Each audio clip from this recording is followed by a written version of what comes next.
All right. Hello, everybody, and welcome to iCast, your freaking awesome replays. It is the Fighting the Tide challenge, where players had to attack and expand behind it, attack, expand behind it, and attack, expand behind it, and give their opponent the futile experience of a child throwing sand into the ocean and going, "I'm gonna F you up, ocean. Take that, you dickhead." So yeah, I think that's really what we were hoping for from the players today. I don't know what's actually going to happen as attacking and expanding. I mean, this is actually just a great way to play StarCraft. And let's be real, people that submit ICYFARs, not always the greatest players of StarCraft.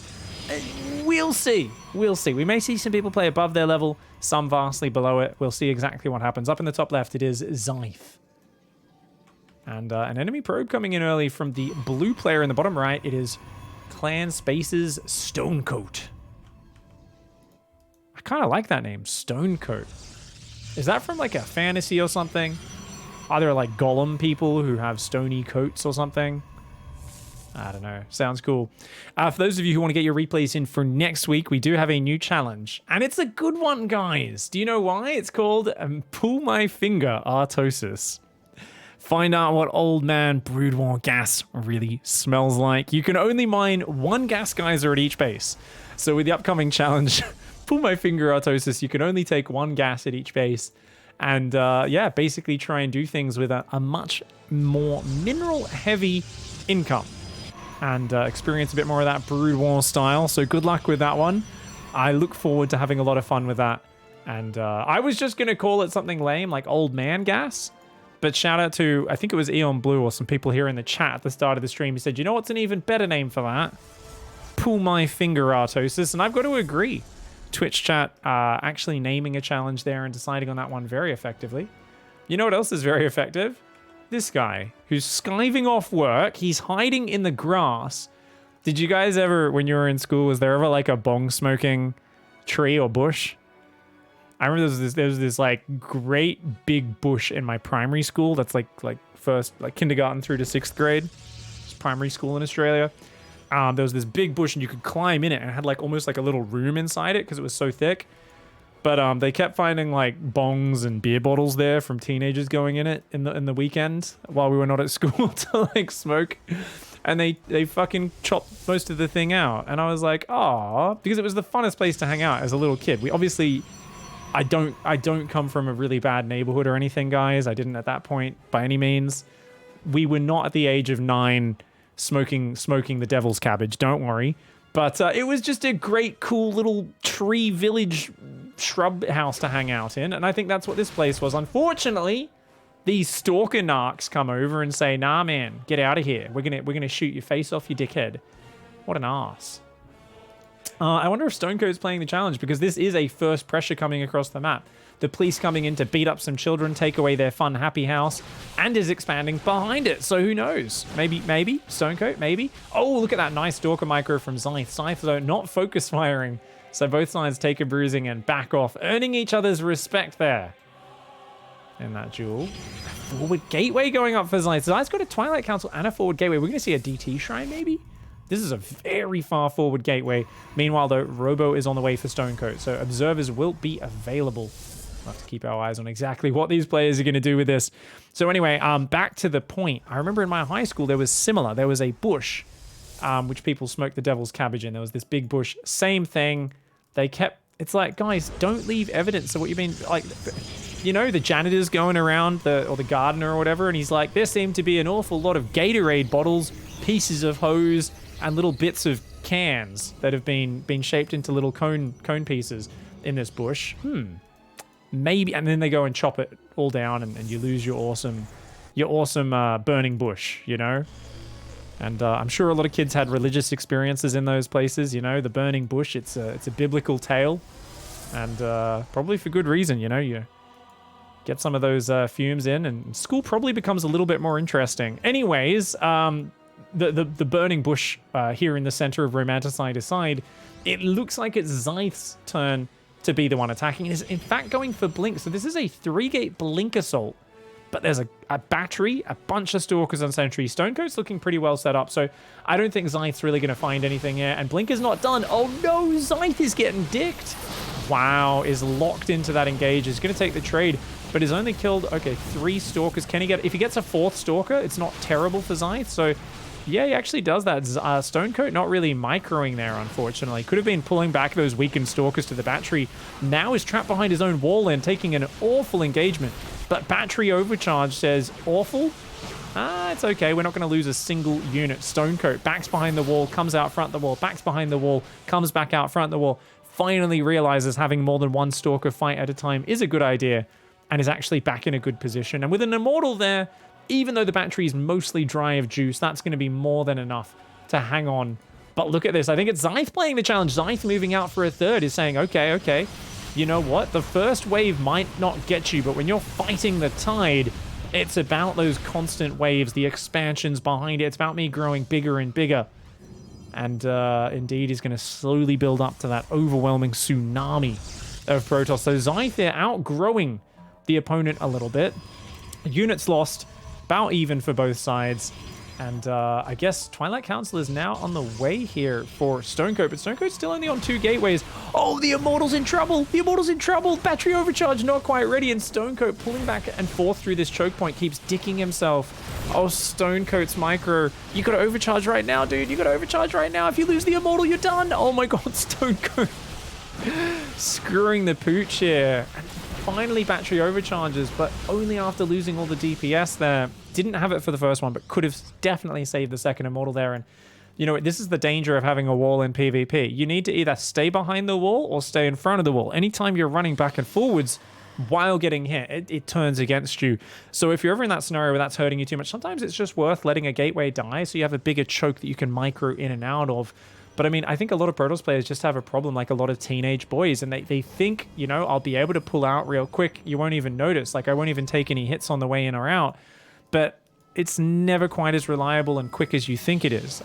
In the heat of the moment, a lot of people lose control and their reaction speed isn't quite there, you know? And I mean, let's be real. It's a very narrow choke to pull in and out of. It's hard to squeeze your army out of that very quickly, especially when your opponent's got the blink mobility. So poor young Protoss players there, you know, often overconfident, I think, and not having a realistic understanding of their true abilities. So 4 gateways are now on the way. Zythe is getting a big economy lead and really definitely out expanding. You know, these Stalkers have just constantly been poking in and out, and I think could maybe with another Stalker Warp in run in and kill these Immortals. Stonecoat does have a few Zealots, which are really good for defending the Immortals. It's making a lot of Sentries, though, which don't do much against Stalkers. All you really need against Stalkers with Blink is Guardian Shield. Anything else isn't going to help too much. Here we have the Probiest with the Mostiest. The absolute badass, doesn't give a shit, comes in, sees the 3rd. The Stalkers are coming in again. 1 Stalker does go down, but burns a couple force fields. Behind this, we've got Charge. 1-1 upgrades. And is finally going up in that gateway count. Guys, fully saturating a 3rd.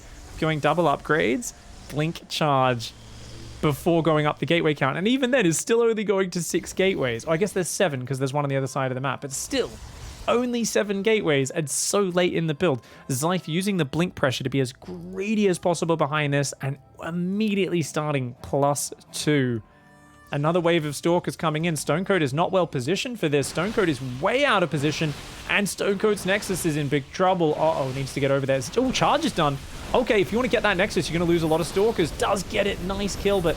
oh, he's trying to do a fancy blink.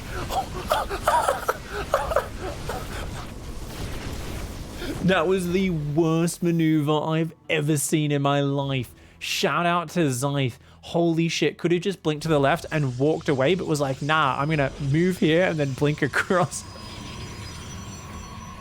Could have just blinked to the left. Don't you love when people, like, they choose the fanciest solution? Oh man. Zythe is like, I'm gonna do a spinning backflip and then I'm gonna like trapeze land on your throat to kill you. And Stonecoat just punches him in the throat and half his Zythe Stalkers are just like, ugh! Oh.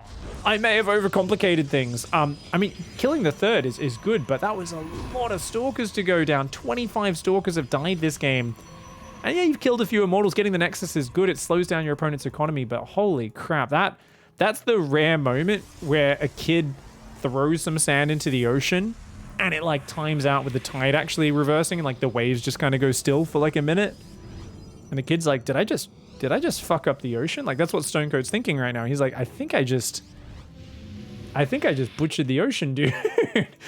It's like, yeah, man, I just put a stop to these waves. Unfortunately, what he doesn't realize is Zyth is getting very big. Now, Zyth is going sentries, huh? Are we making sentries at 10 minutes? Is expanding again behind it, getting bigger and bigger. I'm not sure why we're making sentries against someone who's on Archons, and obviously they're going to be on Archons. It's super late in the game. So Zyth here, the next evolution of the play seems to be, okay, the gateway count's growing, but it seems to just be Stalkers, Zealots, and Sentries. So I guess just like the ocean, only believes in using pleb units, aka water. Meanwhile, Stonecoat's building like machine guns and shit. We got Immortal, Archon, we've got Colossus coming in. Now, the Colossus don't have the Viagra upgrade, but it's still going to add some nice anti-zealot power. And I actually think Stonecoat's army here has hit peak power. Do you know why? It's because it's 69 army supply, and 69 army supply is about as good as it can get.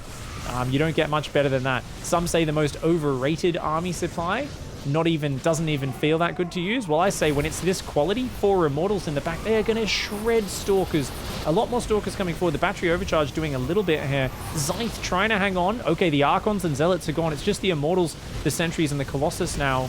Oh, he's going to blink forward. Those Immortals are going to punish that move hardcore. Yes, the Colossus goes down, but so do all of your Stalkers. Unfortunately, Stonecoat doesn't have a reinforcement point. Stonecoat needs to get out of here. I mean, Stonecoat did really well, but now the Immortals are left on their own. If Stonecoat was able to warp in Zealots to support, or Archons could have done this, but Stonecoat... isn't this so common when a Protoss player is getting battered all game long? It's so common for them to forget the Warp Prism and to not reinforce. 1,500 minerals in the bank. Zyth had to spend every single penny to defend that, but manages to do it, defends, and now he's got 2-1 Zealots versus 1-1, has the upgrade advantage, and is winning that fight. So well done here. A 4th base is up behind us. Zyth's economy untouched, and I think Stonecoat definitely is going to start to feel the futility here of fighting a player that's just that much bigger. There's no probes on the 3rd mineral line and is over-mining from the gases. Oh, Stonecoat has not transferred out of the main or the natural. The natural massively oversaturated and is trying to go Sky Toss. A common conundrum. Players there who try to go to that next step without having a solid mineral base. And this is what happens when your opponent's just throwing stuff at you constantly. Oh, wave 17. This is going to be a bit of that salty, you know, when you get that really overly salty ocean frothy flavor in your mouth at the beach and you're like, oh, and you're kind of spitting into the ocean like, oh, a wave splashes right into your open mouth. Maybe a little bit of seaweed in there as well. Bit of that slimy seaweed in your mouth. Oh, no way. Those Zealots get the cancel. Zyth gets damage done once again. Zyth is growing large and in charge. These DTs might accidentally come in here. Zyth's trying to hide them and wants to get another snipe on that. Right now, there's only 1 observer, and it's back in the natural. I think that's been there the entire game, to be honest. The DTs are going to come in. They're going to try and... Are they going for the army? Or the workers? I think Stonecoat might have seen it. No, maybe? Stonecoat's moving. Yeah, you can see Stonecoat's seen it. Stonecoat doesn't have the observer, though. You got to F2, buddy. All you need to do is F2. Your observer will walk over here. Oh, my God. Oh, my God. The units are all stuck.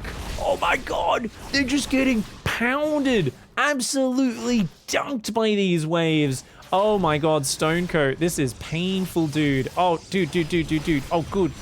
Oh my god, just throw your hands up. Hopefully Pamela Anderson is somewhere nearby in a bathing suit. Oh, dude, you gotta get rescued. You need some slow-mo titty bounce lifesaver action right now, because seriously, dude, you're in trubs. The Zealots are coming forward. The battery doing what it can. It cannot overcharge until the Nexus is done, though. Those cannons in the shield battery will go down. Can the Nexus be saved? Only a single Colossus walking over here. And at this point, a single Colossus is like, oh, seriously? You're not going to kill my 4th again, are you? Zyth is just giggling to himself, says, nah, you can keep it for now, dickhead. Meanwhile, another 55 Zealots, well, 35, let's be exact, coming over. And they're about to be at 3-3 upgrades. So I think it's time that Zyth grabs 2 waves, dunks Stonecoat into the bottom of the ocean floor and makes him taste sand. Not sandy, not... Oh god. Okay, the Archons will defend the left-hand side. The probes transfer right through, and Stonecoat there gets dunked by those waves. GG, well played. Let's not dilly-dally, let's go straight into game 2.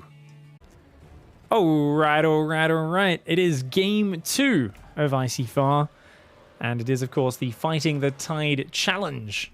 Down here in the bottom left, representing Geeked, it is Artificial. Picture of a queen. I believe that's a queen. Yeah, it's like a queen for sure. Up here in the top right-hand side, representing CC Inc., it is Quantum. Of course, going... Oh! Open Handcuffs. That's an interesting clan logo. C... It's kind of like a CC, I guess. Two Cs on top of each other. CC Inc.? I don't know. I got no idea. Gas first from this Terran. And so far, gasless. Down here in the bottom left of the map. So for those who don't know, guys, if you are just tuning in live or just skipping to this part of the video, the challenge was fighting the tide. Players had to, of course, try and deal with waves of attacking and expanding behind it. And the idea was to always have an expand, to attack frequently, but always expand behind it, and to grow bigger and bigger. And really to do sort of like an overwhelming style of StarCraft, which is actually often the best way of playing StarCraft, because you're always doing something. You're always attacking. You're always then macroing hard behind it and then getting ready for another attack. It's really cool because it's like a great example of being... If you're someone who freezes up in StarCraft, that's like just a great way to play, where you just like, oh, you just always have something to do, right? And even if an attack fails miserably, because you're growing at such a rate and your opponent's so busy constantly reacting, you can often just outgrow your opponent, and it makes up for having a few really bad fights in there, or, you know, it definitely throws them off, and it gives your opponent the experience of playing against just endless waves. Now, Artificial down here is doing what I could best describe as drunk as shit build. Is going 3 racks, gasless into double gas into a reactor, so it... And now is making an orbital about 30 seconds late. So I think it's a one base. I think we might see Tech Lab, Stim, Shield, and just a huge one base bio push. Which is going to be kind of crazy. I mean, there's no units right now. So if a Reaper came straight across the map, it would have had a party in this base. That being said, if they don't, I'm a big fan of the reactor first occasionally as well. Oh, it's 3 racks. Oh, this is the 2v2 build. Oh, this is the 2v... Okay, so in team games, players usually aren't quite as tight with their builds as 1v1. So people do this version of a 3-rack Reaper, where they get a reactor first, and then they have 4 Reapers at a time. Huge explosion of Reapers. The reason this is weaker and not used in 1v1 is because it takes too long for the first Reapers to get out and to get across the map. And normally a Reaper rush is about getting in there hard, fast, and doing damage. That's a high-level analysis, though. If you're not playing super-duper high-level players, like, you still get such an explosion. Look at that, already 4 Reapers and building 3 more. Could even start a 4th one right now. This can still absolutely overwhelm your opponent. So Quantum is going to have to look out here. These Reapers going across the map. They're dodging each other.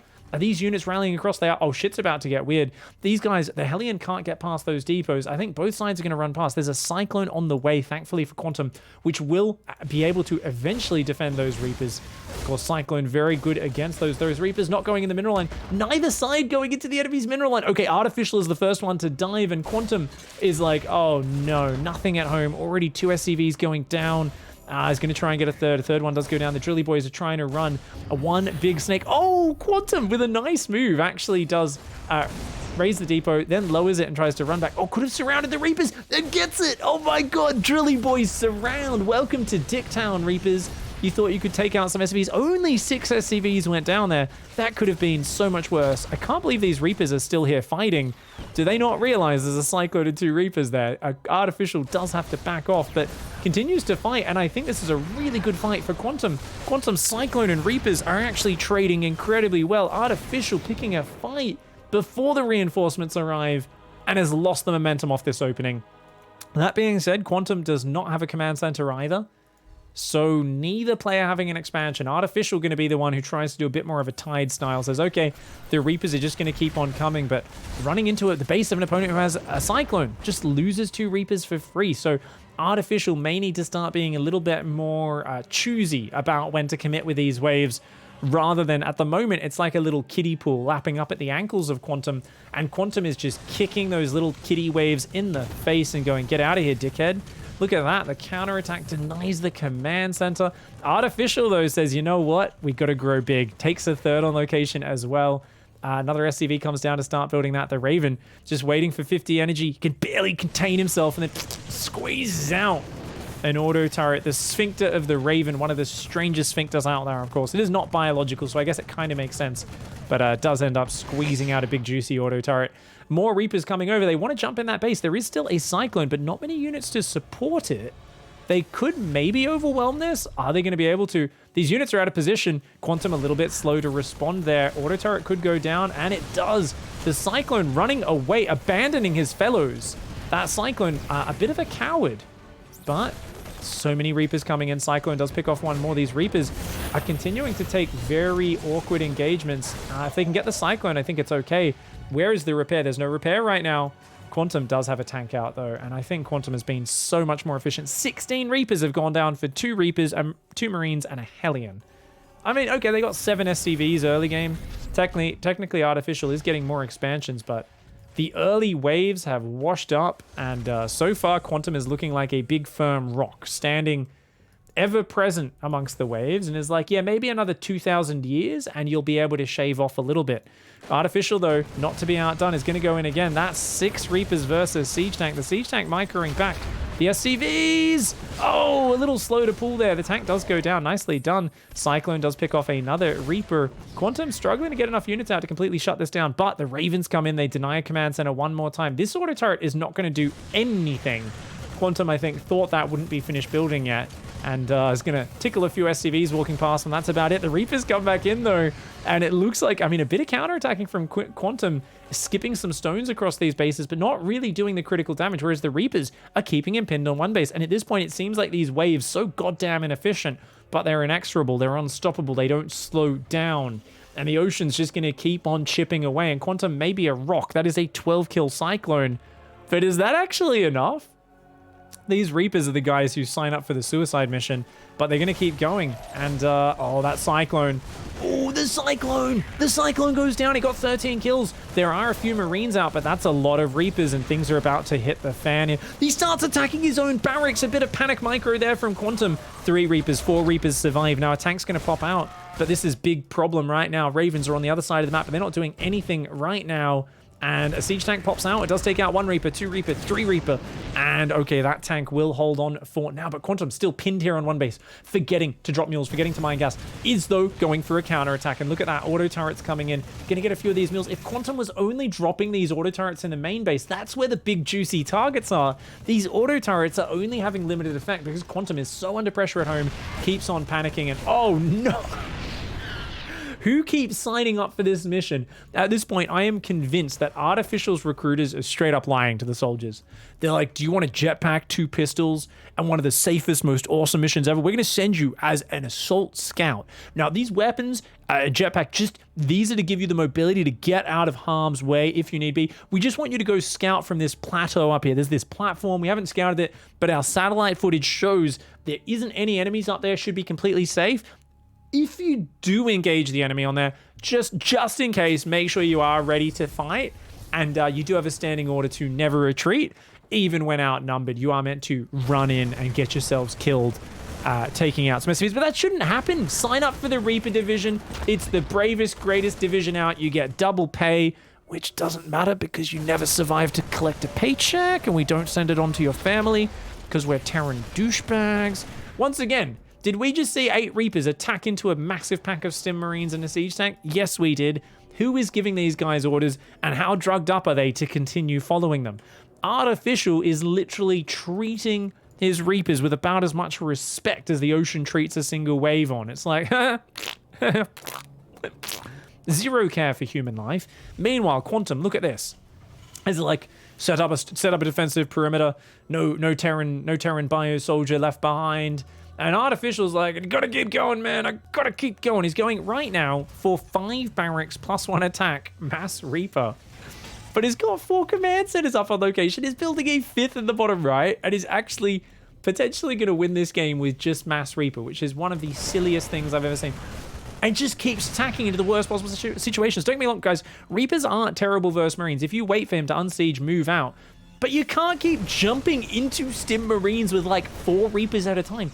Artificial's control could best be described as not fucking paying attention, and at worst, sadistic bastard who literally hates his soldiers / wants to get them out of the picture so he can hit on their wives. I don't know what's going on, but I'm pretty sure Artificial needs to be treated or taught, sorry, some respect for human life. He's just going. He's like, oh, didn't work before. I've only lost 48 Reapers. What do you think? Artificial right now is like, I think we should jump in again just to check if he moved his Marines out of the way. What's the bet? It's only a matter of time. You can tell. This guy is the craziest psychopath. Thankfully, he's making stim, which makes us think he might swap to Marines and conventional weaponry at some point. 3 more barracks on the way. 67 SCVs. Oh, medevacs go out straight past the Reapers. Oh, this game's about to hit the fan. And he's swapping into Marine production now. They're all rallied to the front, though. They're not going to be guarding that main against this, but a lot of Marines building at a time. Stim will not be ready in time. The Reapers, once again, look at that. They're like, oh, well, he hasn't moved out, but, you know, let's just jump up and hope. And luckily for him, all those Marines did lift off the high ground. This is actually going to work out for Artificial.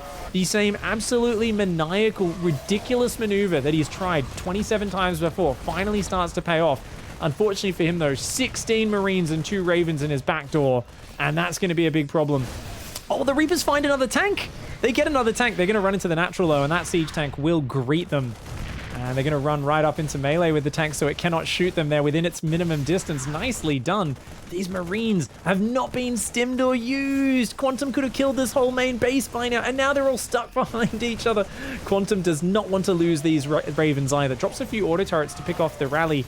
And, okay, he's going to maybe throw down a few more. Keeps accidentally canceling the orders, though. He's going to throw them behind the natural. A nice move. The Reapers ran in there and died. And look at that auto turret slaying the mineral line. Oh my god, Artificial! He's like, guys, walk through this corridor to defend the enemy. Oh my god, he literally funnels them through a choke point of death, destruction, and doom. And then builds a command center. Dude, unfortunately, Quantum isn't really doing critical damage. But the Ravens are. The Ravens killed most of the natural. He does lots of damage on the third. Oh, finally, Artificial gets enough Marines, stims forward, and cleans this up. He's lost a command center. And how many? 41 SCVs and a command center. And he's still at equal SCVs with way more orbitals dropping fuels. Artificial is still in a completely fine position. Has stim and +1 against stim and shields. But 1-1 is going to kick in. So Quantum's about to be ahead on the upgrades and floating a third out. If Quantum can keep these command centers alive, is going to have the better upgrades, is building siege tanks to complement against what is basically just mass marine. I don't think the starport ever got built. There's a factory, but there's no starport. So it's basically just mass bio for Artificial with no support. And there is now, whoa, 3 factory tank for Quantum? Quantum has gone for 3 factory tank. If he can get tanks spread across these bases, I'll tell you what, mass marine ain't going to work. But right now, there's only 1 tank. And there is a window where Artificial is going to outbuild the marine count and potentially could stim in and fuck shit up. Medevac's good for healing over the long run, but in a direct engagement, just having more Marines is going to be better. And they're coming in. The Marines see that he's taken a third. He's floating a command center to expand to his opponent's side. And wave 27 of smashing unupgraded bio units into the opponent. Oh no, and he's leaving with Marines. His tanks aren't sieged. Quantum, 0 map vision, no tank sieged, is about to go to Dicktown. The Marines stim in. They're not A-moved. He moved commands. He moved commands. Oh my god, he's so lucky that worked. He just clicks on the command center. Oh my god, Artificial, you absolute psychopath. The SCV's trying to mass repair. The rest of the bio, though, is not defending. They could kill these units right now. Artificial was not A-moving. Oh no, he shoots down the medevacs that pick up the SCVs. All those workers go down. And Quantum there just caught with his pants down. Does have a drop going across the map, but remember that it's Artificial who can kind of take these losses a bit more. Oh, I like that. 2 Marines in that base, and he's going to drop in the main at the same time. Those Marines hunting down those SCVs. No, they get distracted and start shooting the command center. Absolute moron, nonghead idiots. Fucking Billy Bob and Davo just wasting time when they could be doing critical damage. Thankfully, the SCVs rally back to the minerals, so they are going to do damage there. Marines got A-moved to the wrong spot. They are not dealing with that. That command center gets found. Quantum runs away, is like, what the fuck is a command center doing there? Shits the bed and runs home. That's one of the funniest interactions I've seen all day. He's like, oh shit, it's a command center. Run away, it's making into an orbital, man. Artificial is taking all the bases on his opponent's side of the map. Quantum is actually doing some good damage. But the problem Quantum's going to find is these tanks are not being sieged preparedly, and is not really cluing onto the fact that Artificial has actually just got such an endless supply of Marines and minerals that Quantum needs to have sick defense to hang on in this game. And I think Quantum is kind of getting thrown through a loop, and his head kind of battered in a little bit, going, why is there a command center on my side of the map? And Quantum, will he realize that his opponent is simply trying to outgrow him, and that the secret is simply to be super duper efficient? I'm not sure. These tanks are a bit slow to siege. He does siege though. Artificial stims and gets blasted. The tanks say, get out of here, dickhead. That base goes down. I mean, Quantum, if he just keeps rebuilding his economy, he's got a planetary on the right. If he starts leaving tanks sieged everywhere, I think he'll be in a great position, just because he's actually building good long-term units. Whereas Artificial, great macro, fantastic ability to expand all over the map.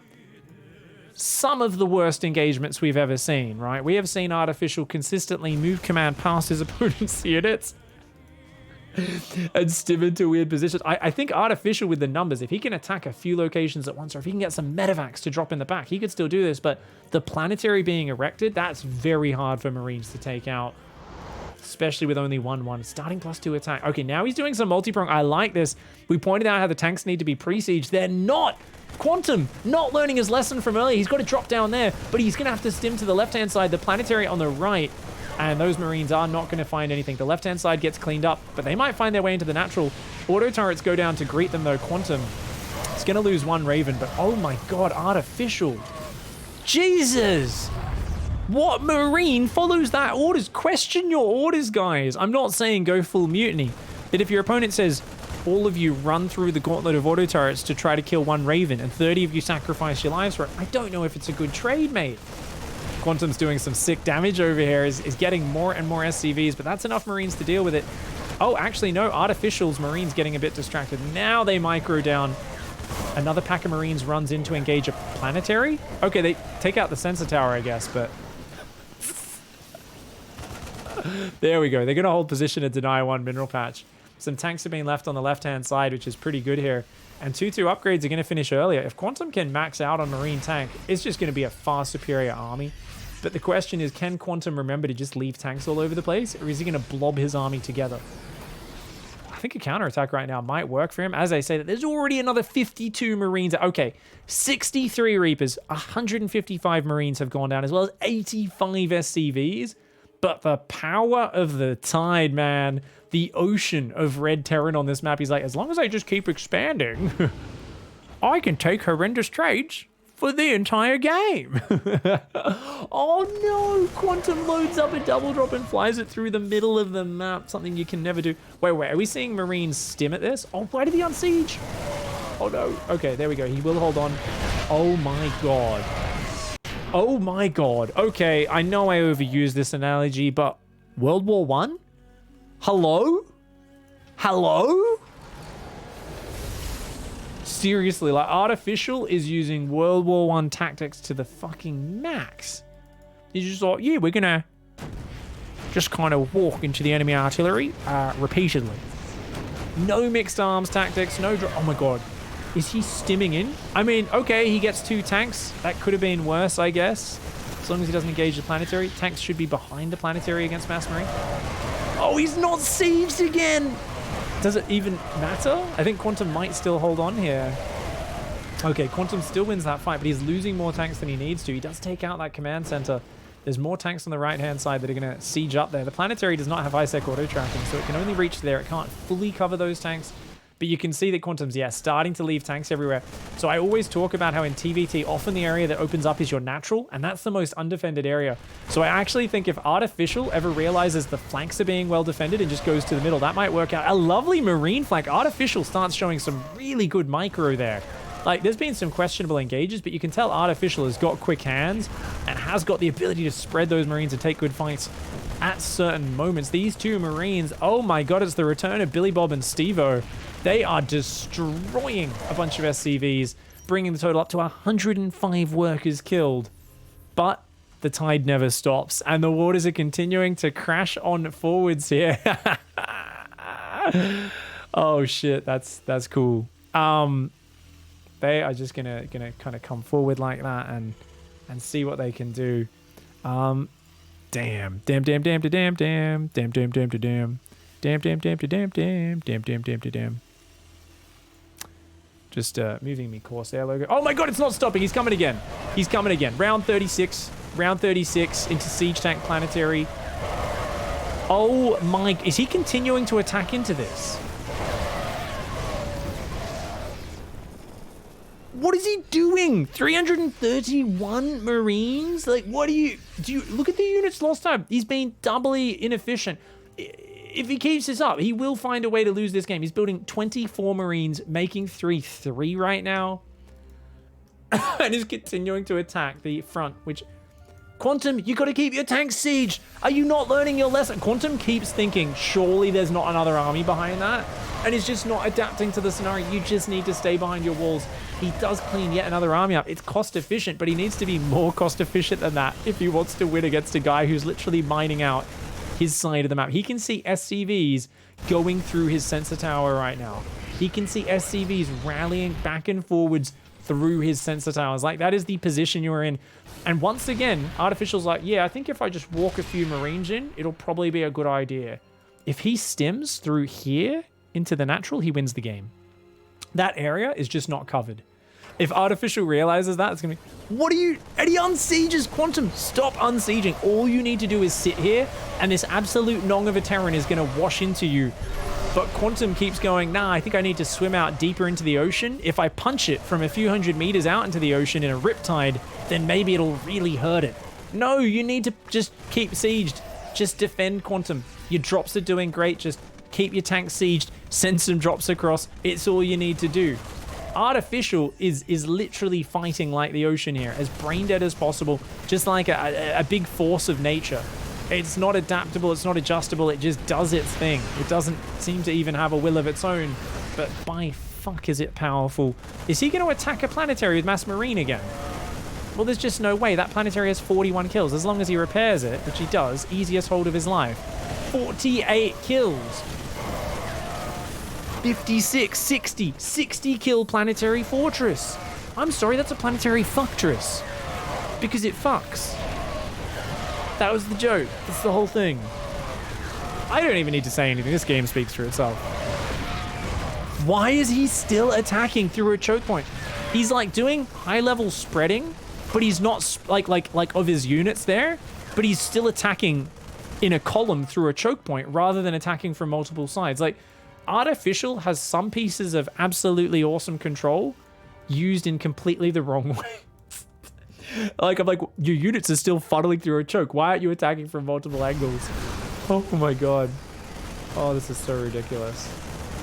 Oh my god. He's gonna go again. The tanks are sieged though, so he's just gonna hang on, man. Dude, is he gonna give this planetary even more... Does he not learn his lesson? Has he not learned his lesson? What are you... So stupid. Artificial, so stupid. What are you doing? Guys, I just feel for these Marines. I just feel for the Marines. At this point, it's just sad, man. That's so disappointing. Like, yes, you've got 15 barracks and bloody 7 orbitals and shit up and expanding all over the map. That's cool, but can you just have a little bit of respect for these soldiers that sign up to fight for you? Oh, this might be it. That is so many Marines. No tank siege. He's moving his army across the map. The planetary up. Oh my god, it finally goes down from a critical mass of Marines, and he's getting towards the rally, which is where I was talking about as the soft spot this whole time. The one area that he needed to keep tank siege, and he never did. But Artificial says, you know what? I'm going to stim off to the left to get dicked by siege tanks. Barely overwhelms them. The rally holds. Quantum holds the rally. If Quantum can get over there and defend that base on the left, he might be okay. He's got to stim those Marines over, though. Oh, no, Quantum. Quantum's not defending. He's got double the Marine count over here. But he's not defending his bases. His SCVs are fighting over there. He takes out one command center. But every one of Quantum's command centers is sacred. He does save that one that's just started building. Oh, he lost one and then restarted that. Oh, no. He does have a command center on the right. He's got to get that up. The problem is, remember that Marine remax is so frightening. 24 Marines pop out every 18 seconds. That means what? 48 every 36. Oh my god.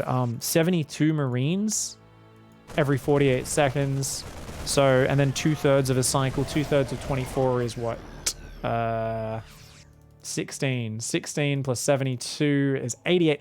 88 Marines a minute are being produced by Artificial. 88 Marines a minute.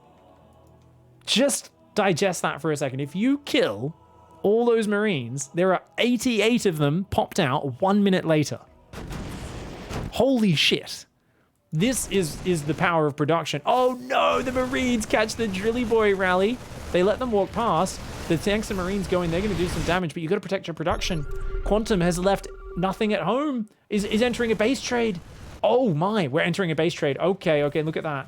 Look at that. There is a command center trying to float over there right now for Artificial. Artificial realizing this base trade and fights Marine versus Marine. Quantum needs to pull back to the tanks. Oh no, Quantum, you got to get out of there, buddy. Artificial takes a great trade and then pursues into the tank line because, of course, it's Artificial. I was like, cool, now pull back. And he's like, no.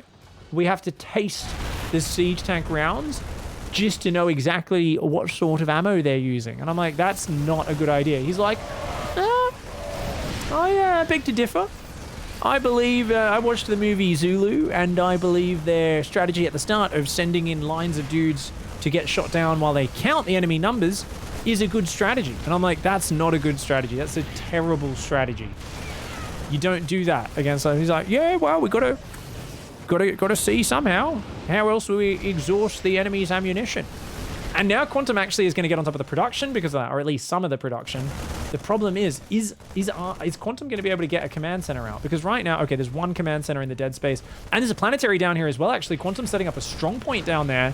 One mass repaired planetary is so hard to kill. We've already learnt that, as has Artificial the hard way. Quantum could actually win this game. Can you believe it? You know, after killing, wait. 700 Marines at this point. This planetary starts off with 4 kills. What's the bet? Artificial just stims into it like an absolute nong. Oh, he's going for the production first. A wise move. He's going to take out all the production. Well done. And then he stims into the planetary.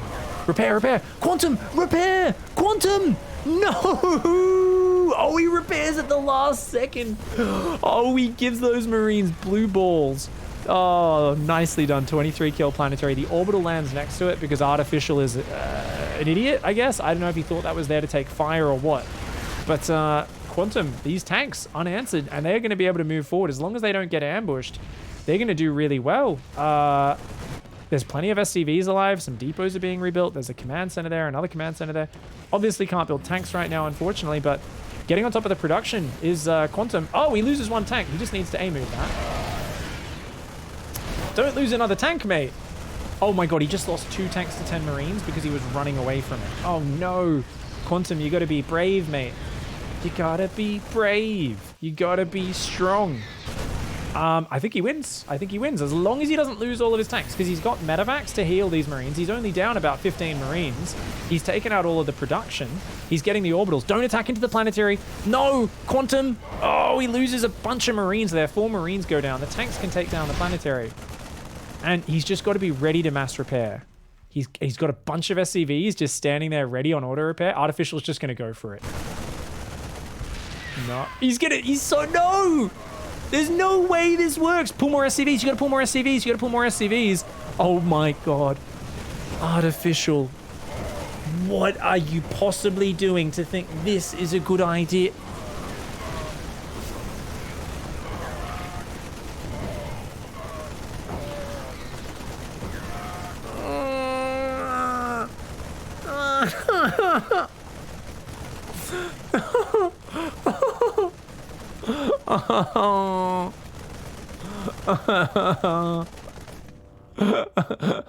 Another 70 Marines go down.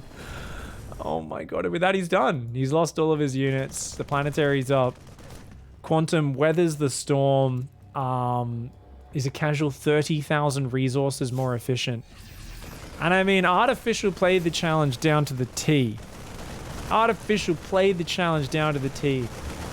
Lost 650 more units than the enemy.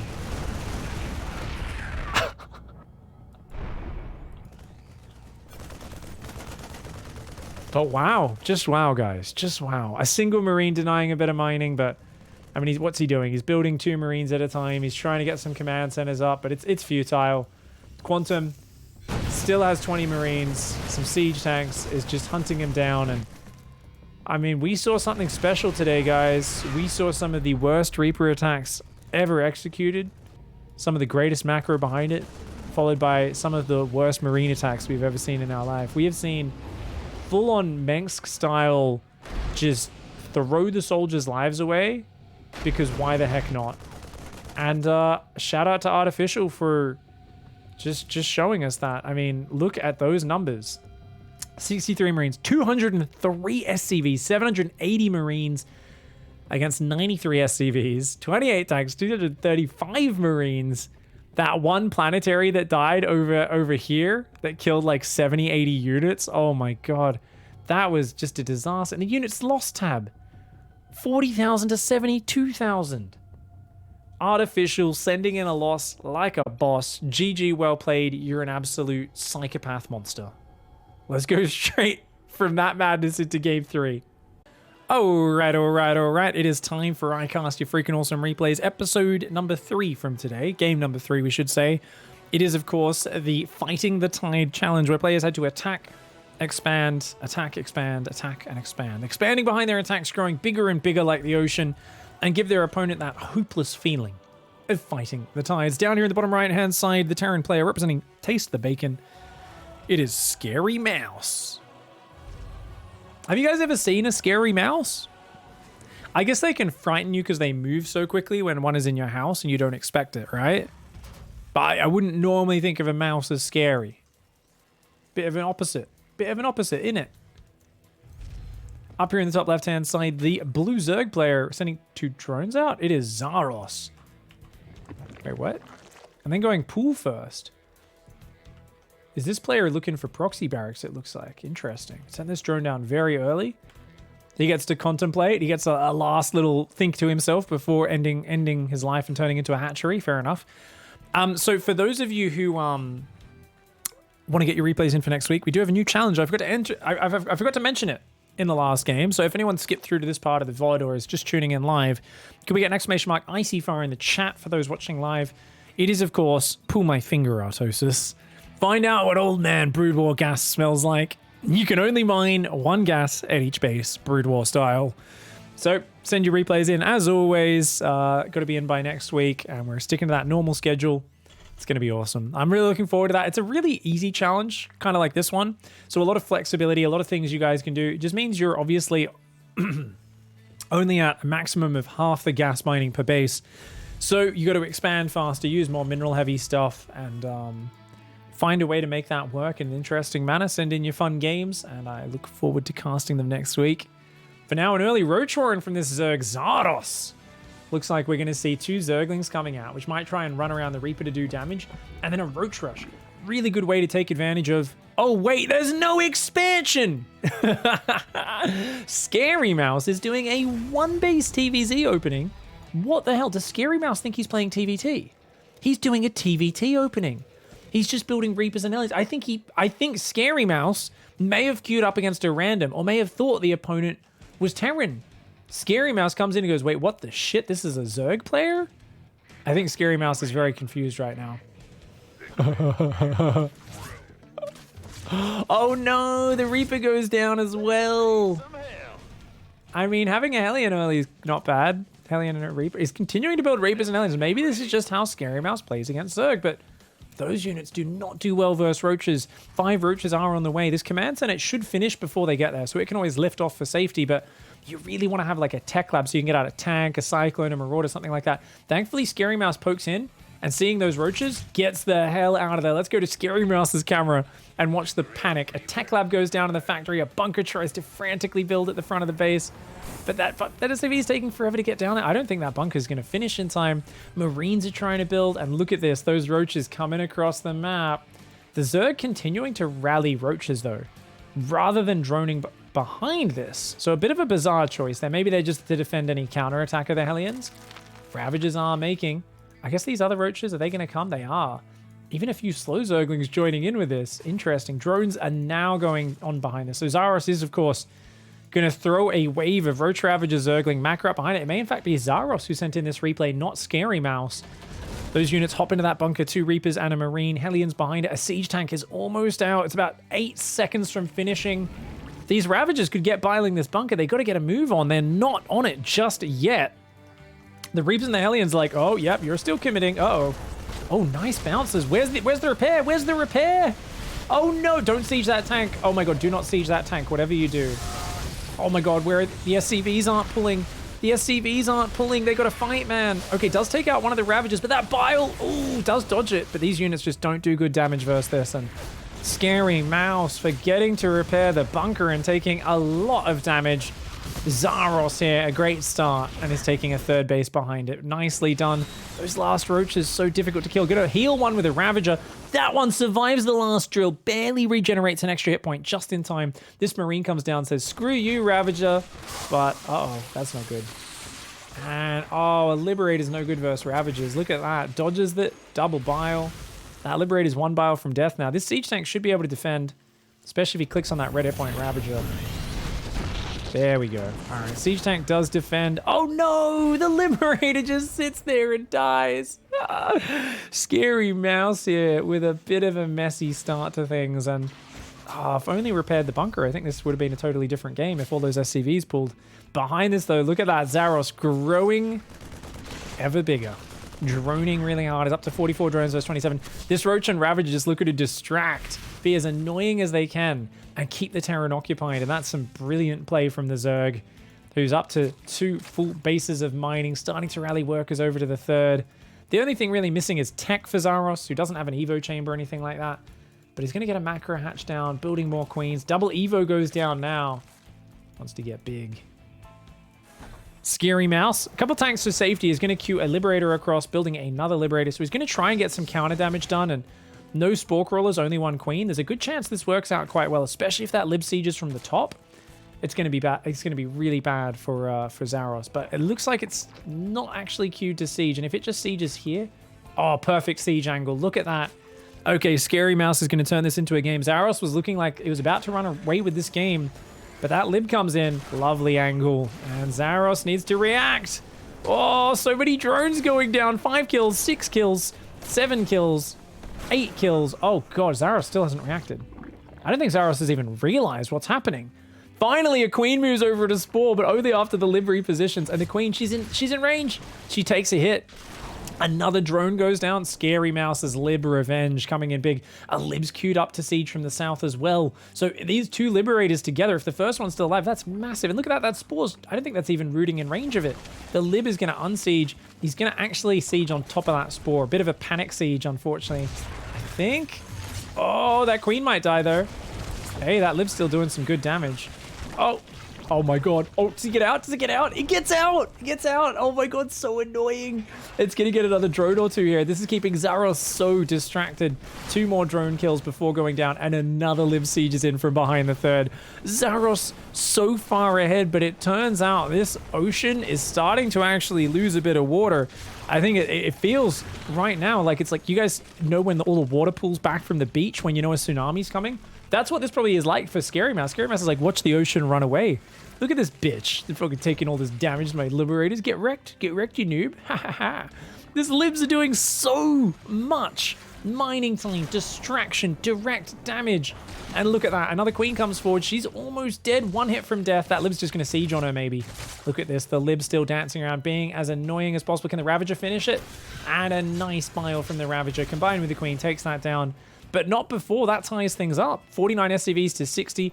Marine tanks been building the whole time. We've got Stim on the way. 1-1 upgrades to 3rd command center. Now Zerg has a 4th hatchery finishing, but took a lot of slowdown there. I think Zaros would have had creep everywhere, would have had double upgrades really going. I mean, yeah, you're ahead on 1-1, but forgetting to start 2-2 until now, loses some of that upgrade advantage, and just doesn't really have any standing army right now. Zaros has 1 Roach, 1 Ravager. Not that much map vision, and is not even building any army right now. I think if Scary Mouse pushes, this is the easiest win of Scary Mouse's life. But as I say that, Roach is pumping out. So Zaros realizing the position they're in. Unfortunately, Zaros is doing something very common. I've made this mistake many times, guys. When you play Roach Ravager early game, you're so used to every other build having early link speed, and then you didn't make it in your early game. So we're making melee upgrades. We're clearly wanting to swap back into Ling Bane. 22 Zerglings queue up. Ling speed hasn't been made. This is literally going to be the slowest ocean waves you've ever seen. The slowlings are going to be like, hello, Marines and tanks. The Marines are just going to be like, what? What? They're just going to blow their faces off. Oh my god, he's not going to realize till the fight starts. He's building Corruptors and a Bane Nest right now. Doesn't even know about this attack moving. Okay, he realizes, starts Ling Speed now, seeing these slow Zerglings. But what a terrible army that is. Zaros, oh my god, such a good start. But the inability to follow it up with any good defense, and Scary Mouse clawing their way back into this game, easily snipes the 4th hatchery here.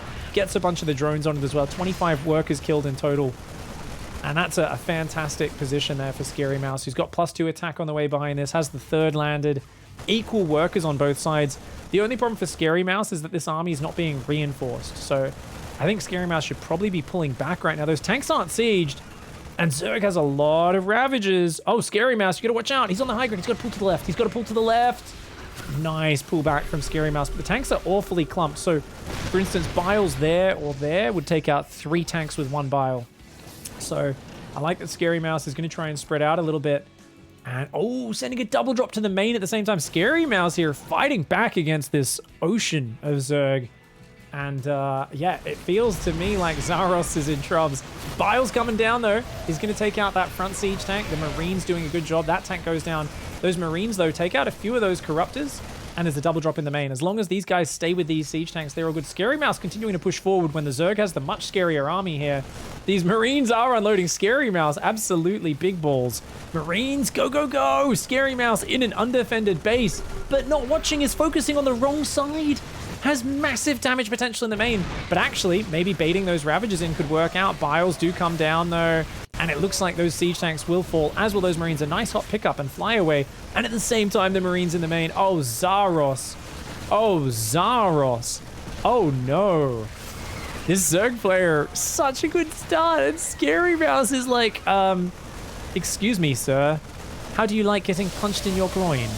Zaros is like, oh, not very... Oh! Fucking already gets punched in the nuts down here on the 4th. Pulls the army down to defend. Another punch in the nuts over there, because apparently your nuts are basically anywhere you're not looking in StarCraft. Let's be real.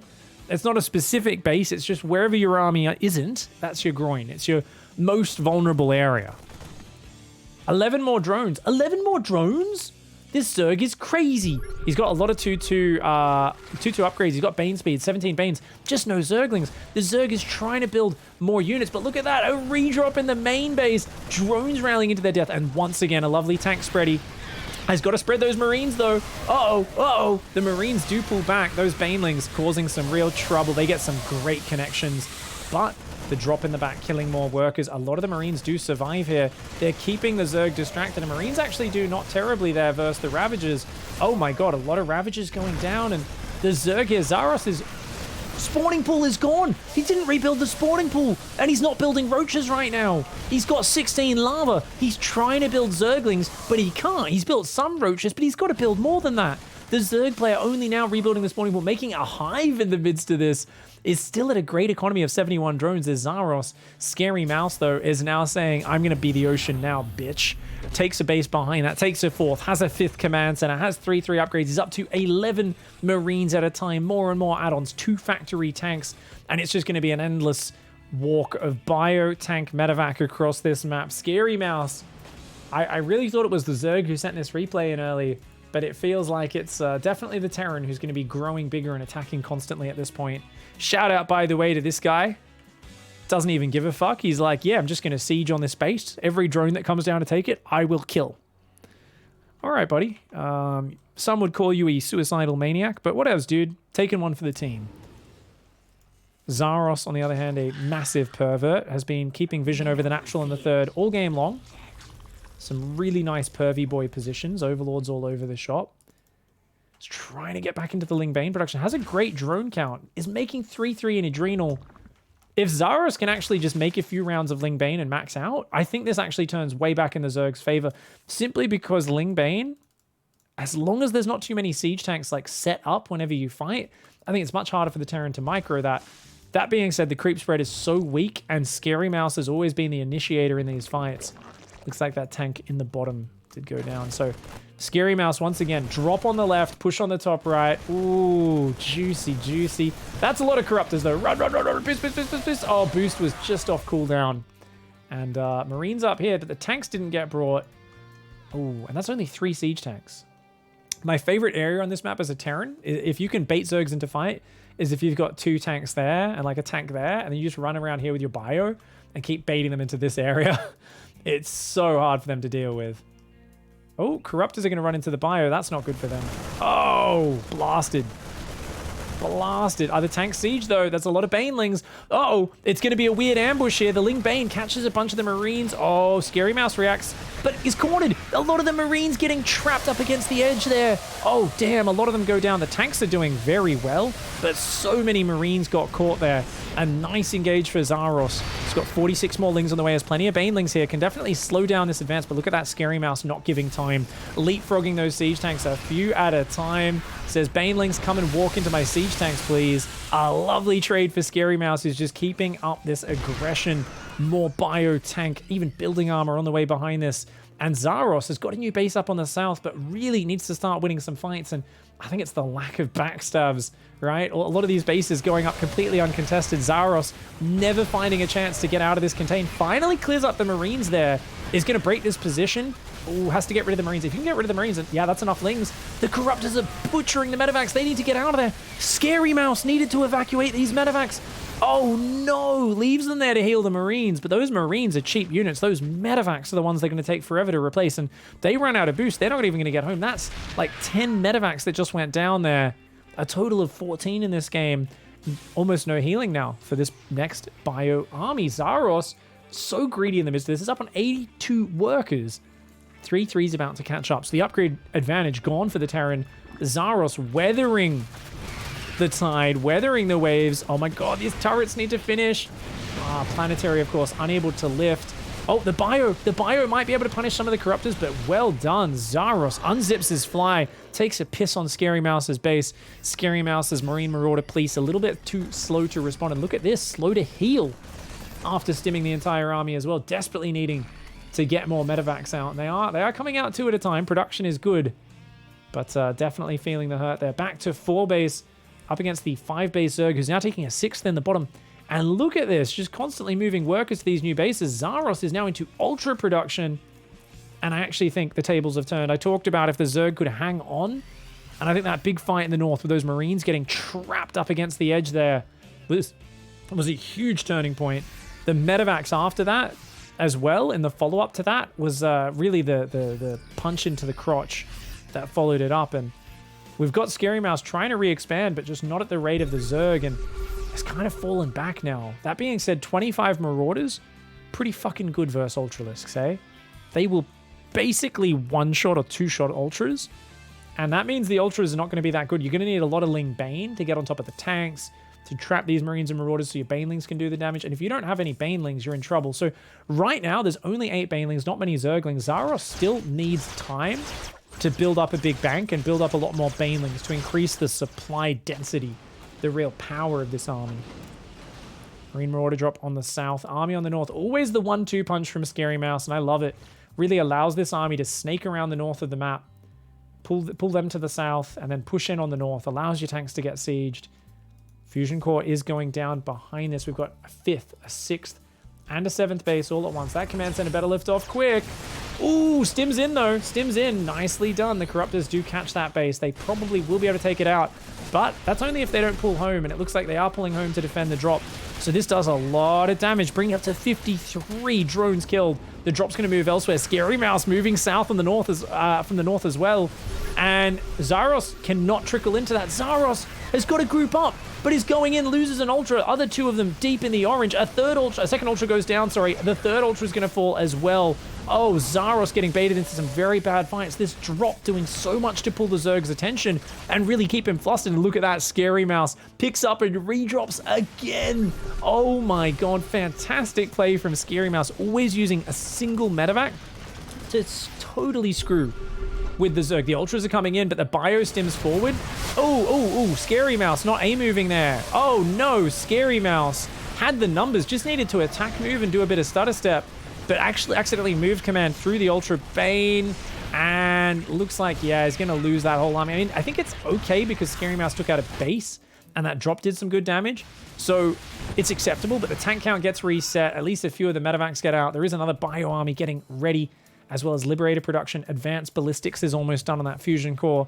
We've got armor there. +3 vehicle weapons was done. We're going to get armor for the libs, and then potentially eventually into attack upgrades.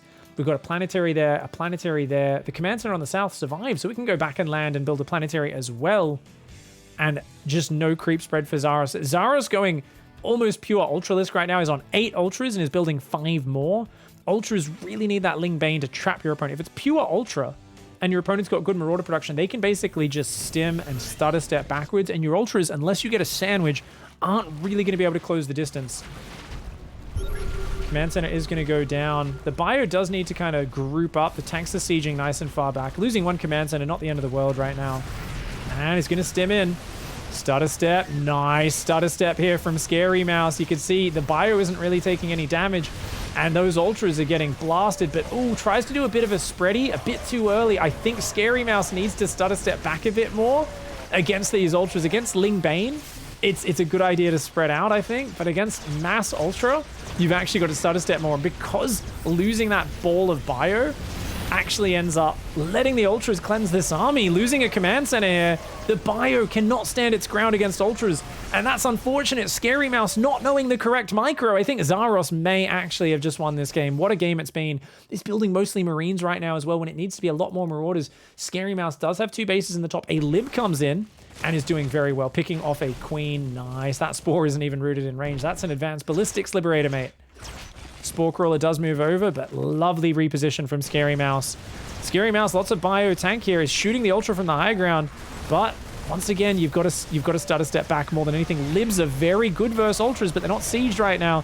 Thankfully for Scary Mouse, most of those Ultras got lured to the top, where there was only a sprinkling of those bio units. Another command center falls. That is unfortunate, but it's not free. That Ultralisk goes down. Liberator comes in, unfortunately finds 2 Spore Crawlers, and Scary Mouse is going to lose that Lib. Oh, wait, just barely shimmies out. And he's going to get a few more drones. Oh, this Lib harass is killing it. The Corruptors are going to take a while to get back there. Do-do-do-do-do. Very nice. Snipe on the Lib there. Zaros is keeping the worker count up, but I think Scary Mouse, as long as these Libs keep queuing in, and look at that, another Lib splits off, it's going to be so hard for the Zerg to keep up, and it's pure Ultra. 5 Ultras, 4 more on the way. Zaros is just building mass Ultra Corruptor. Still a hard army to fight, but a bit of Ling Bane mixing in would be amazing. And absolutely some backstabs, I think, would have been game-changing. Scary Mouse is fortunate enough to not have to deal with those. Unfortunately, this Lib will go down. How many workers does it get? Maybe 4 before the Spore kills it? 1, 2, and 3 workers, and a few lava. That one, though, there, no answer. 5 workers, 6 workers, 7 workers, 8 workers, 9 workers, and even more are going to be going down. The push on the top as well. Attack through this dickhead, says the Bio Liberator. That Ultra pops out and instantly dies. The drone's going to try and get out of there. Some of those will escape, thankfully, for Zaros. Zaros is going to try and come up in those Lib zones, mostly to the left. Ooh, the Marines standing their ground. No, Scary Mouse, you got to start a step. Ah! And there's not enough Marauders in there either. Does kill a lot of the Ultras, but a lot more bio goes down. These fights are getting really, I think, way more efficient. For the Zerg, it's just losing a base and drones before it happens every time is the big bummer. 24 kill Liberator. That is a Commander Liberator. 25 kills now. Killing not just a ton of drones, but also the lava, limiting the production of the Zerg. Not that they need it since they're only building Ultras, and just keep sieging on different bases. The Corruptors having to respond. So nice. Such nice play here from Scary Mouse, whose Marauder count will regrow here, is mining super healthily out of all these bases. And it looks like Scary Mouse, once again, the one who's kind of throwing waves against the Zerg. The Zerg's just playing defense simulator and is really trying to absorb that ocean of attacks. Unfortunately, a drop does get caught by the Corruptors. Can we defend here? The Libs are not sieged.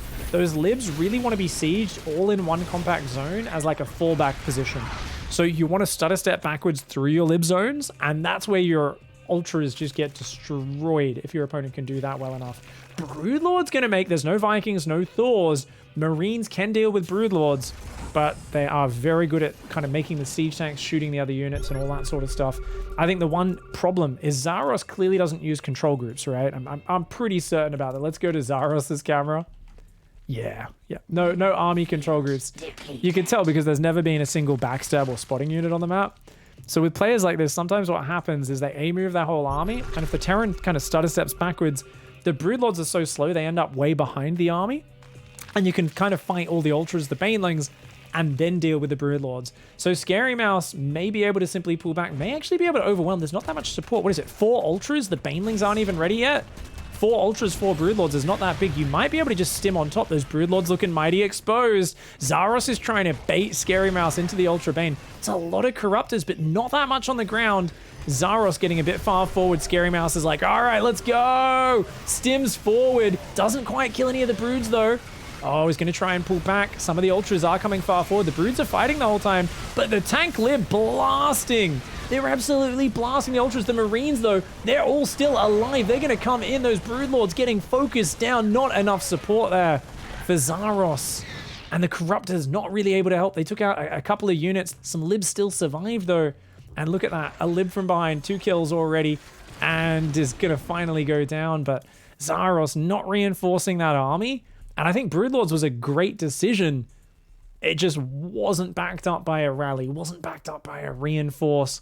Needed to be microed back a little bit. I think disengage when the Terran disengages and keep baiting those stims out. Because look at this bio.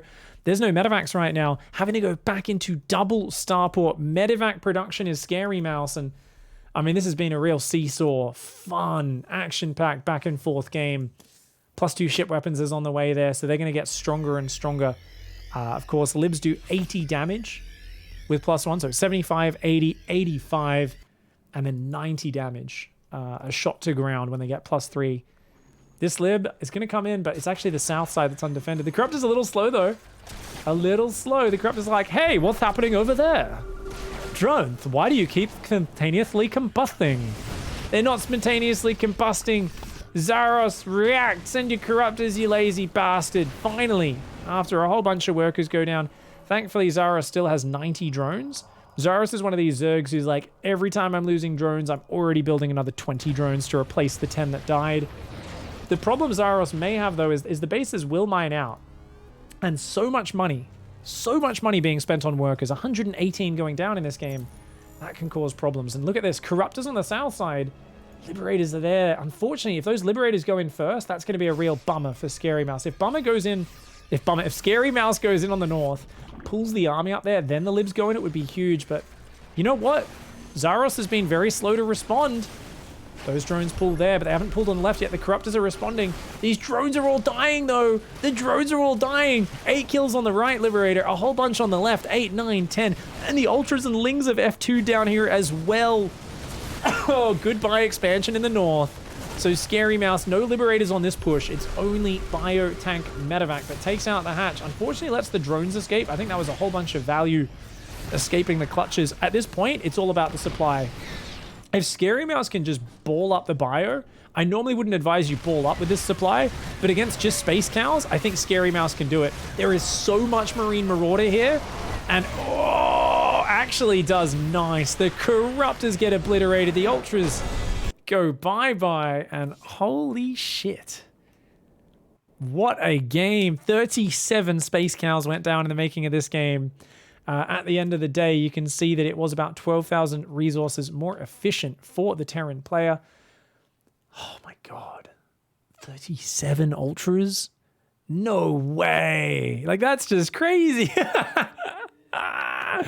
That's so sick, dude. 140 drones, 26 SCVs, 219 Marines, 17 Libs, 24 tanks, 65 Marauders. Great play from both sides, really back and forth. In the end, I think the lack of creep spread, the lack of backstabs from Zaros, and the maybe a little bit too much focus on pure ultra without any support. Nah, maybe some Ling Bane, maybe some Infestors in there. Could have done it, but shout out to Scary Mouse. It was always the Liberators or the drops going down one side, the main army pushing down the other.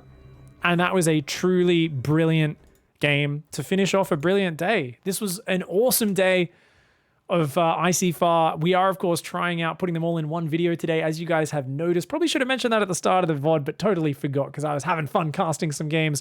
If you guys are enjoying the videos, we're just going to try this out for a week or two and see how it goes. And then we may revert, or we may stick with all the ICYFAR videos on one day. Part of the reason we're doing this is we want more guides and more pro casts, and we want to bring back some of that cool educational content, some of those fun build guides and things like that to help you guys learn StarCraft, cheese people on the ladder, or macro, whichever way, and have some fun with it. If you guys are enjoying the content, you want early access to the flow files, you want to join in the monthly Bacon Arcade stream, and all the rest, don't forget to check out the Patreon. The link is down below in the description. And a massive thank you to Vivek, Maxan, and Colonel SC here, as well as everyone else on the Wall of Bacon and everyone else supporting in whatever form they are.